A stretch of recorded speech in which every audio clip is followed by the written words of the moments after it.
They hit me at my sister's birthday party in front of 70 people in a champagne tower. Why? Because I wouldn't hand over the deed to my $800,000 condo. Hi, I'm Jenna. And that night didn't break me. It opened my eyes. What do you do when the people who raised you try to erase you? When they call you family with one hand and steal from you with the other? This story isn't about revenge. It's about reclaiming what's yours, quietly, legally, and completely. Before we jump into the story, if you don't mind, let me know where you're from by leaving a comment below. That way, I can send a special hello your way. Now go ahead, grab yourself a warm cup of water and find a comfy spot. It's time to begin the story. I pulled into the driveway just as a valet reached for my door handle, his gloved hand too smooth, too practiced, like he'd opened one too many doors for people who didn't flinch at it. My Toyota made a soft ticking sound as I turned off the ignition.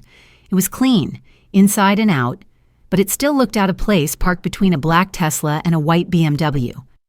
I adjusted my navy dress, the one with the simple lines and high neckline that never called attention to itself, and glanced at the gift bag on the passenger seat, a monogrammed pen set I'd picked out weeks ago.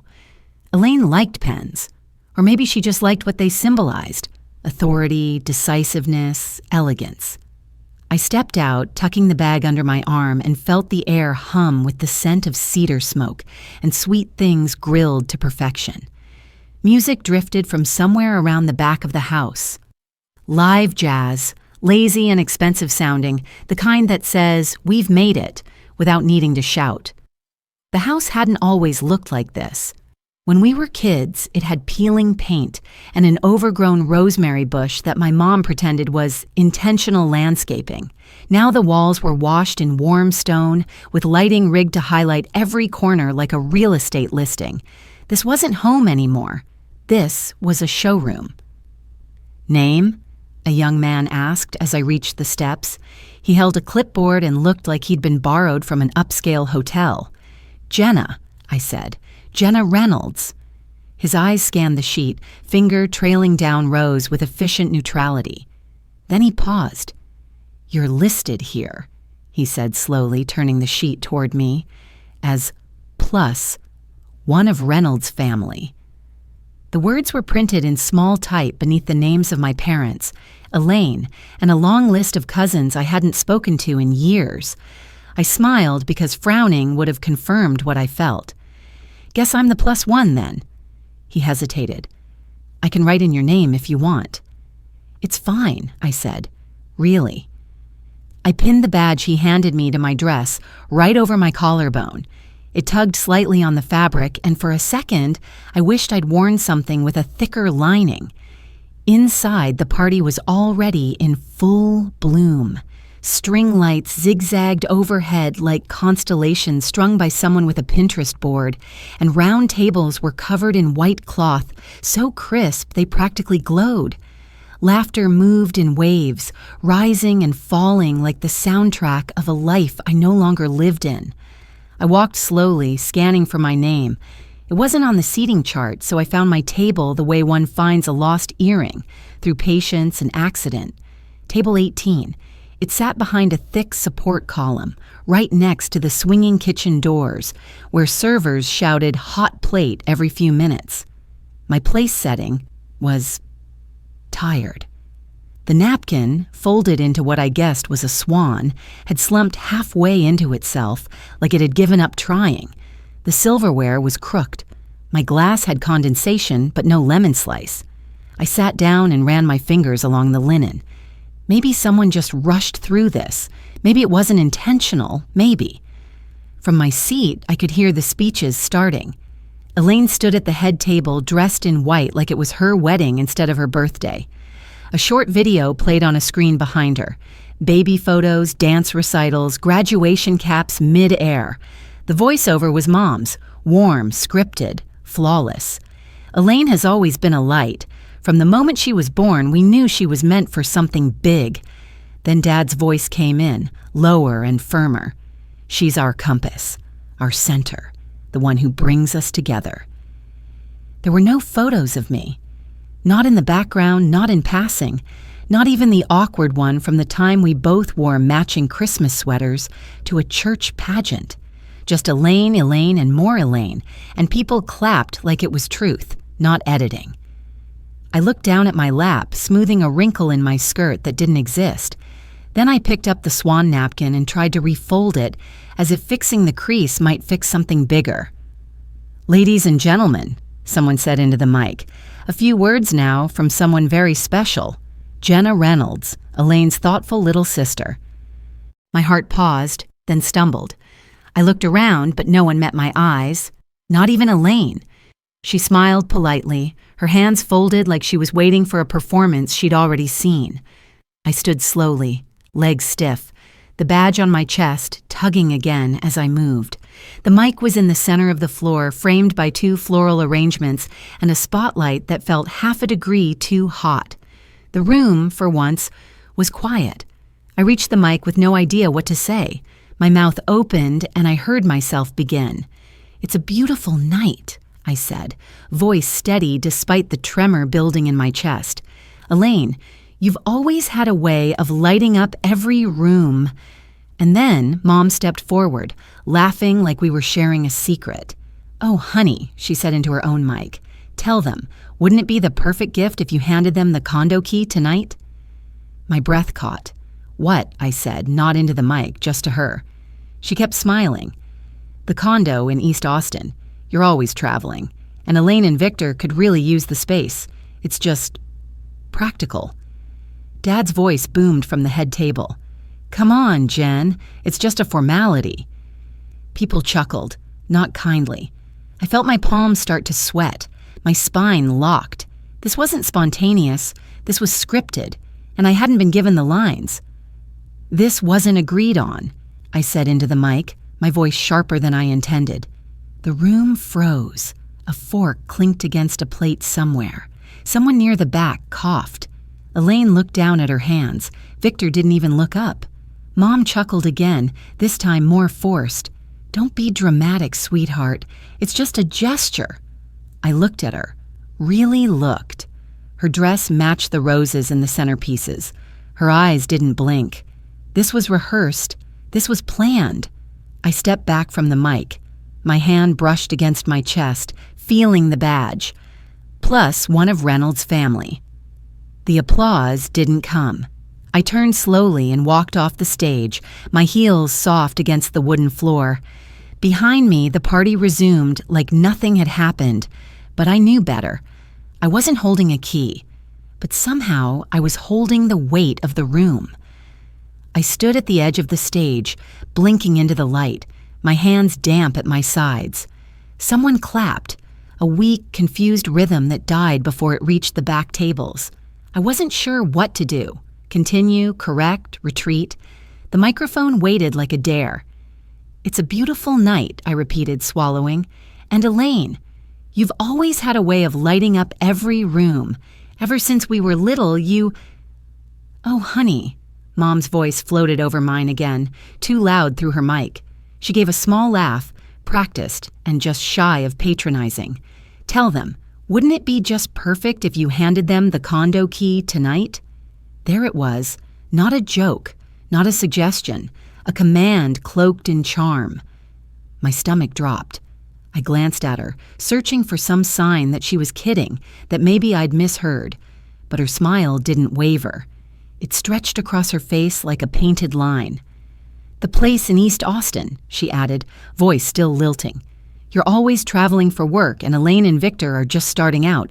It makes sense, doesn't it?" My mouth was dry. I felt the eyes, all of them. My body went still while my thoughts flailed, grasping for a way out that wouldn't look like a scene. Dad, from his seat near the head table, chimed in. "Come on, Jen. It's just a formality. You're not even using the guest room these days." That got a few chuckles. I wasn't sure if they were laughing at the idea or at me. I leaned into the mic again, steadier this time. "This wasn't agreed on." It came out sharp, clipped.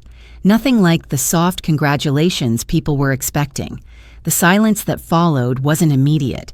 It crept in, cautious and heavy, like steam filling a sealed room. Someone near the back coughed. A phone camera clicked. I heard a whispered yikes, and then a shuffling of plates as people looked down, anywhere but at me. "Don't be dramatic, sweetheart," Mom said, waving a hand as if brushing away a fly. "It's just a gesture, a sign of love. Families share." I didn't respond. I couldn't. My brain was still trying to catch up with the ambush, trying to translate my confusion into something I could use. Anger, sadness, resolve. But all I felt was heat, rising through my chest, pressing behind my eyes, threatening to spill over in a room where weakness would be devoured. I stepped back from the mic. My hands felt numb. My legs moved before I told them to, carrying me off the stage and through the tables. No one stopped me. No one stood. Near the dessert table, a waiter moved to the side with a muttered, "Excuse me." Behind the pyramid of mini cheesecakes, I saw him, Dad, standing still, holding a champagne flute loosely in one hand. He didn't look at the cake. He didn't look at the guests. He looked at me. I slowed, not because I wanted to. Something in the air changed, like a fuse had just finished burning. Mom appeared beside him, whispering something too quiet to catch, but her face told the story. She wasn't apologizing. She was disappointed. No, embarrassed. "She just embarrassed us," she muttered, no longer whispering. Unbelievable. I turned slightly to leave. Then he moved. I didn't even register the swing until it connected. A sharp crack against the side of my head, wet and white-hot all at once. I staggered back. My ears rang. For a moment, the room went sideways as if someone had tilted the world and forgotten to warn me. I felt the warmth before I saw it. Blood trickling past my temple, sliding down my cheek, wetting my collarbone. Gasps rippled through the crowd. A woman somewhere near the drink station whispered, "Oh my God!" Someone else said, "Did he just—" Phones went up. Not one hand reached out, not one voice raised, not even Elaine's. Mom stepped forward, not to help, but to scold. Her voice was flat, almost bored. "You ungrateful brat, we brought you into our home. We gave you everything." The words didn't even register. My body moved before my thoughts could. I pressed a hand to the side of my head. The pain was dull, but the heat of humiliation roared through every inch of me. I looked down at my pale blue dress, now streaked with red like it had been marked on purpose. People parted as I walked, a quiet ripple of movement, not for safety, but for distance. Cousin Jonah, who once taught me how to change a tire, shouted, "Someone call the police!" But even he didn't move. He just stood there, hand hovering near his pocket, phone blinking. I passed Elaine. She was still seated. Her hands were folded in her lap, her expression blank, like she was watching a stranger pass by. Her lips parted slightly, then closed again. Outside, the night air didn't offer relief. It pressed around me like a second skin. I kept walking, step after step, the pain throbbing with each heartbeat. I called an Uber with fingers that wouldn't stop shaking. By the time the car pulled up, blood had crusted along my jaw. The driver didn't say much, just glanced at me, then looked away. "You okay, ma'am?" he asked finally, voice low. "Hospital," I said. "Please." At the ER, the fluorescent lights made everything colder. The waiting room was full of tired faces and murmured updates. I filled out my own form, the pen slipping once as I smeared ink with the edge of a bandage. The nurse who took me in didn't ask too many questions. She was gentle but efficient, like she'd seen versions of this before. Probably that same look in the eyes, the kind of hollow that isn't from pain, but from the absence of disbelief. "Anyone coming to stay with you?" she asked as she cleaned the cut. I shook my head. "Number just me." She nodded. Not pity, not judgment, just quiet knowing. "You're not the first," she said. That hit harder than anything else that night. Not because it was surprising, but because it wasn't. The thing about betrayal is, it rarely screams. It arrives quietly with clean shoes and a clipboard on a Tuesday when you're eating reheated soup. I was at Amina's place, sitting by the window, the chamomile I hadn't touched from the night before, now cold and forgotten on the coaster. My head throbbed in soft pulses, not from the wound anymore, though that was healing slower than I let on, but from the weight of everything that had happened. I hadn't gone home since the party. I couldn't. The thought of stepping back into that space made my chest tighten. Amina, to her credit, didn't hover. She left the guest room light on, stocked the fridge with things I used to like, and only spoke when I did. That morning, she'd slipped out for errands, leaving a sticky note that read, "Take your time." I'm just a text away. I was halfway through scrolling emails when my phone rang. Unknown number. I answered without thinking. "Hi, Miss Jenna. This is Jeanette from HomeQuest Realty, just confirming our 2 p.m. appointment today for the walkthrough." I blinked. "I'm sorry?"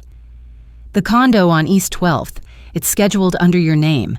We're meeting potential buyers." There was a silence on my end. Thick, unbreathing. "I didn't schedule anything," I said. "Oh." Jeanette sounded thrown. "It's under your name, yes. But a Mr. Orville Reynolds is listed as co-signer, and the account shows you as the primary owner. We assumed—" "Cancel it," I said. "Of course," she replied quickly. "Would you like to reschedule or—" "No," I said, sharper now. "I'm not selling my home." I ended the call and stared at the phone, heart suddenly pounding harder than it had all week. The walkthrough was real. The appointment had my name. And my father, had somehow inserted himself into the documents. A slow dread began to curl in my gut. 2 weeks ago, after a dinner at their place, Dad had handed me my purse at the door. "Grabbed it by accident," he said, half laughing. "Thought it was your mother's." It had felt off in my hands then. Lighter, maybe? But I'd brushed it aside. After all, why would my father rummage through my things? I called a ride and was at my condo in 20 minutes. The building stood quiet, indifferent as ever. As I stepped into the hallway, I noticed it right away. Fine scratches around the doorknob. Nothing dramatic, nothing a stranger would catch. But I knew this door. I knew every scuff and stain from the time I dropped groceries or clipped it with my keys. These marks were new. I called a locksmith from the landing. He arrived in under 30 minutes, a man in his 50s with oil on his shirt and kind eyes. "Someone's been in and out," he said, crouching by the knob. "The wear pattern's recent. They didn't know the lock perfectly. See here? They fumbled." I felt a chill creep down my spine. "Can you change it?" I asked. "Absolutely. Want a deadbolt while we're at it?" I nodded. While he worked, I emptied my purse onto the kitchen counter. Wallet, lip balm, phone, receipts from Amina's building cafe, a protein bar I hadn't touched, but not the spare key, the one I always clipped to the side pocket in case I lost the main set. It was gone. I opened my laptop. My hands were steadier than I expected. Not calm, resigned. I searched my email, pulling up old documents, contracts, anything that might show a change. And there it was, a shared listing folder from an old Gmail alias I hadn't used since college. The property title was still mine, but a second name had been added as co-signer on a sales inquiry form, Orville Reynolds. The metadata showed the form was accessed 3 times in the past week. I stared at the screen. My finger hovered over the trackpad, not moving, just there. They hadn't just humiliated me. They weren't just disappointed in my choices. They were trying to erase me. Quietly, casually, surgically. I opened a blank email and started typing. Subject, urgent, property concern. "Hi Marlo, we met briefly at the networking brunch last fall. I'm hoping you remember me. I think my parents are trying to sell my condo without my knowledge. They have a key. I never gave them one. Today, a realtor called to confirm a showing I didn't authorize. I'm attaching screenshots of the listing information and the access logs. Can we talk?" Jenna Reynolds, I hit send. Then I looked around the condo. My condo. Everything looked intact. Couch where it always was, candles on the sill, bookshelf leaning slightly because I never fixed the back leg. But something was off. The air felt thinner. Not violated exactly, just changed. Like someone had stood in here, breathed in the quiet, and decided it didn't belong to me anymore. I walked into the bedroom. The duvet was slightly askew, a drawer handle smudged. My laundry basket had been moved an inch to the left. Tiny things, small enough to doubt, but I didn't doubt anymore. I walked the hallway slowly, one hand trailing along the wall, stopping by the front door. I stared at the knob, the new one now, smooth and silent. No signs of a break-in, just permission I never gave. The legal pad in front of me was blank, save for my name scribbled in the top left corner. Marlowe's office smelled faintly of eucalyptus and leather, like someone had tried to scrub the air clean of whatever usually happened here. The walls were lined with casebooks, heavy and solemn. I'd barely touched the tea his assistant brought in. He adjusted his glasses, leaned back, and tapped his pen once against the folder in front of him. "You still own the house," he said. I blinked. "The house they live in?" I asked. "In Westlake?" He nodded. "Technically, yes. You bought it in 2010 when it was about to go into foreclosure. The title was transferred into your name, and no action has been taken since then to change it. No quitclaim deed, no refinancing in their names. They've just been there." I sat back in the stiff leather chair, eyes drifting to the bookshelf again.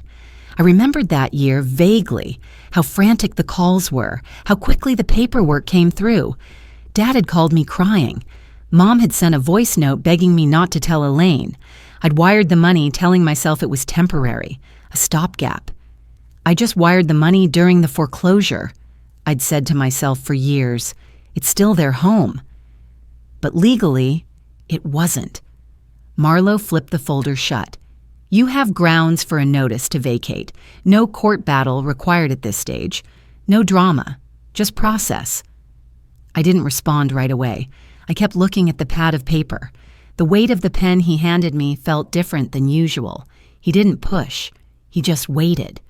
When I finally signed, it was silent. No fanfare, no victory music swelling in the background. Just the scrape of ink across paper and a quiet breath I hadn't realized I was holding. "I'll file it today," he said. "The sheriff's office will handle delivery." 3 days later, the notice was served. I didn't see it happen. I didn't need to. Elaine's home security footage did the witnessing for me. She didn't send the video directly. It appeared in our extended family group chat, nestled between a forwarded meme and someone's blurry graduation photo. No caption, just a clip. In the footage, the sheriff stands at the front step, envelope in hand. The porch looks exactly as I remember. Whitewashed wood, potted geraniums, the old swing Dad refused to replace because it still works. Dad opens the door wearing a wrinkled t-shirt and mismatched socks. He's holding a half-eaten piece of toast. He looks down at the man, squinting as if the sunlight off the badge were too much. Behind him, Mom appears, mug in hand. She's wearing her reading glasses and that same lavender robe she's had since Elaine's college years. Her expression is unreadable at first. Then the man hands over the envelope and something shifts. Dad snatches it, reads. Mom stiffens. The mug doesn't shatter, but the moment might as well have. The camera doesn't catch sound, but it doesn't need to. You can see everything in the way Dad's jaw locks, in the way Mom's hand clamps tighter around the handle, in how neither of them moves for a long second, like they're trying to reboot reality. The clip ends just as Mom turns away. The group chat was silent for hours after that, not even a sticker or a reaction. Then, around 7:41 p.m., Uncle Reed sent a single thumbs-up emoji. That was it. I watched the video once. Then I watched it again, just to be sure it wasn't a dream, that they had truly been caught off guard by something they never thought I would do. Not me, not Jenna, not the quiet one. I didn't post it anywhere. I didn't share it beyond the chat. That was never the point. This wasn't about spectacle. They had made everything into theater, the party, the speech, the staged betrayal dressed up as generosity. This, what I did, was quiet, precise, Legal. No scenes, no yelling, just paper. Process, truth. I hadn't been back to that house since the party, and I didn't plan to go now. Let the formalities unfold without me. Let the porch forget the weight of my footsteps. Let the walls shrink back from my shadow. But somewhere between the footage and the silence that followed, something inside me began to steady. Not celebration, not even closure, just balance. Like a scale that had been tipping for too long finally clicked level. I took my tea to the couch and sat by the window, watching nothing in particular. The sky was a shade of blue you only see after a hard storm. I didn't open my laptop. I didn't need to track anything. They wanted my home. So I took back the one I'd already given them. The blinds in my condo filtered the morning light into quiet stripes across the floor. It was the kind of stillness you don't notice until your breath is the only thing making sound. My tea had gone cold on the counter again. I didn't care. My phone buzzed softly next to me. I turned it over. A message from Thessaly. They've done worse than you know. I stared at the screen for a long time, thumb hovering over the reply field without typing anything. Then another notification appeared. An image this time. It was a photo of a family album, one I hadn't seen in over a decade, the kind with the faux leather cover and plastic sheet protectors that always peeled up at the corners. The photo she'd sent was of 2 open pages, dozens of pictures, birthdays, Christmas mornings, graduations, summers at Canyon Lake, and I wasn't in a single one. Page after page, all the usual faces, all the usual smiles, but no me. Not a glimpse of my awkward braces years or my hideous prom dress.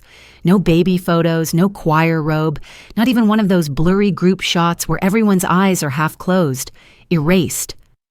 I swallowed hard. My body felt still but loose, like I'd been unplugged from gravity. It wasn't anger that came next, not even hurt, just confirmation. So I wasn't imagining it. The ache I'd carried for years, the sense that I'd been edited out of my own life, had roots. I set the phone down and walked to the hallway closet.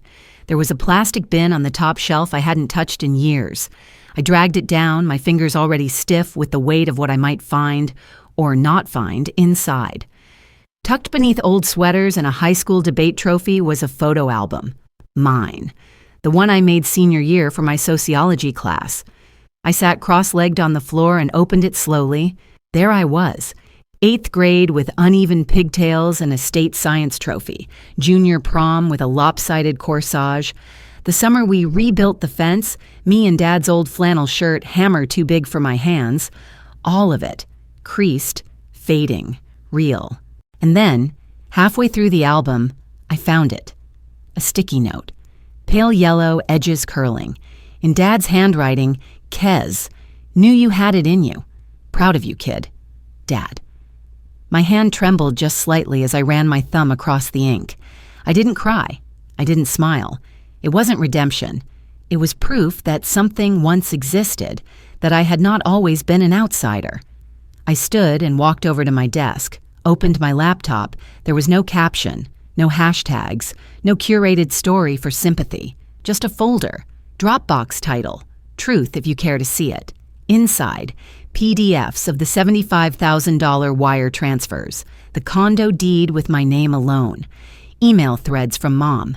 Just cover it this month. It's a one-time thing, promise. Screenshots of the sale inquiry with Dad listed as co-signer. I added one last file, a voicemail from years ago. Mom's voice, soft and syrupy. We're so lucky you're stable, Jenna.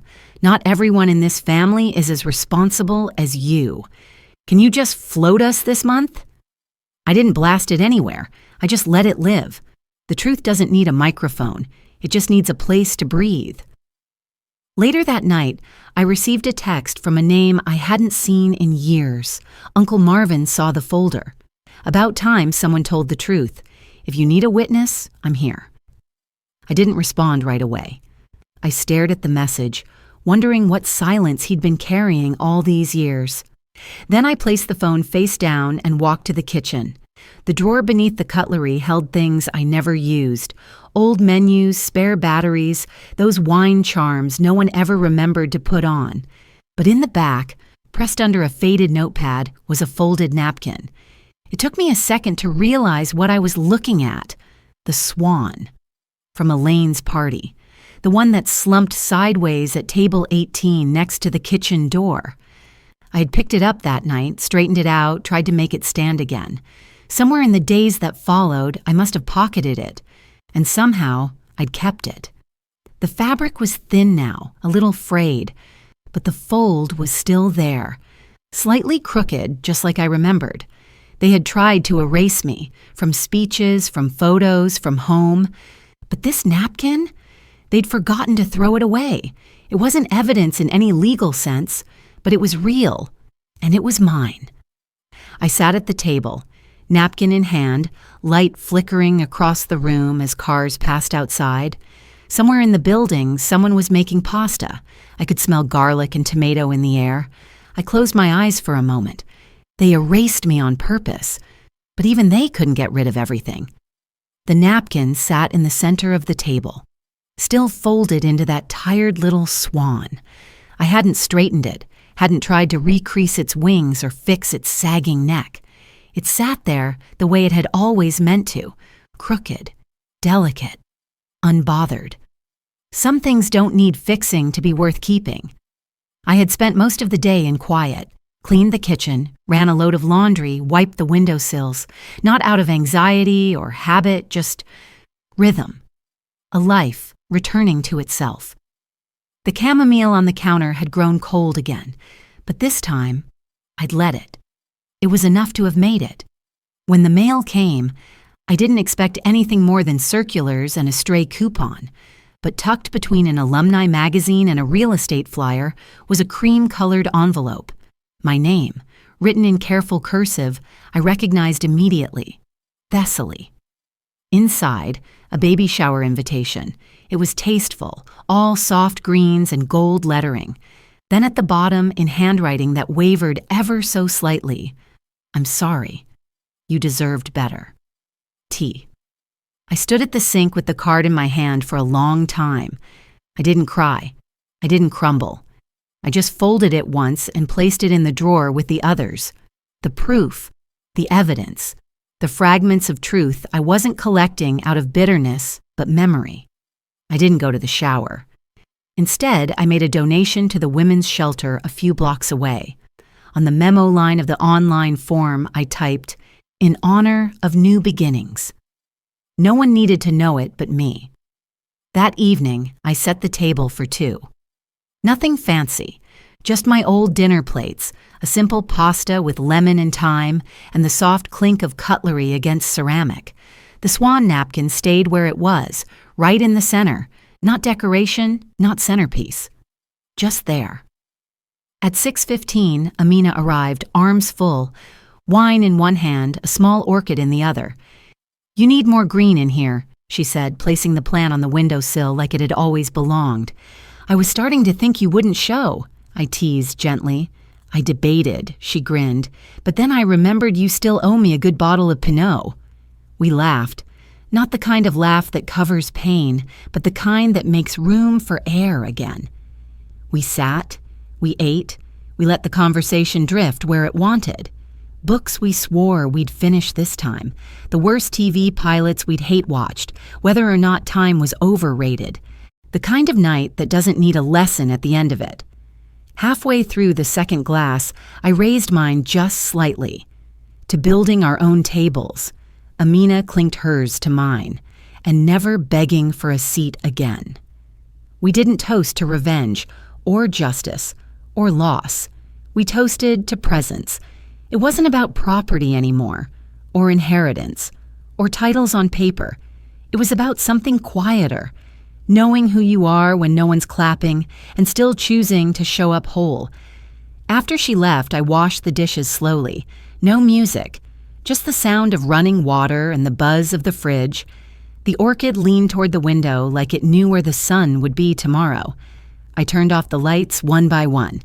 But the napkin, I left that where it was. The folds weren't perfect. The edges had softened, but it had stayed. So did I. The swan napkin stayed exactly where I left it, creased, imperfect, and quietly real. Like me, it didn't need applause to mean something. Sometimes healing doesn't come from confrontation or dramatic goodbyes. It comes from choosing peace over performance and presence over approval. In this life, we can't always change the family we're born into, but we can choose the home we build from what's left.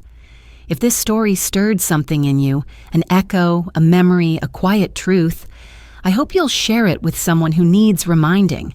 We all deserve a place where we're seen, just as we are.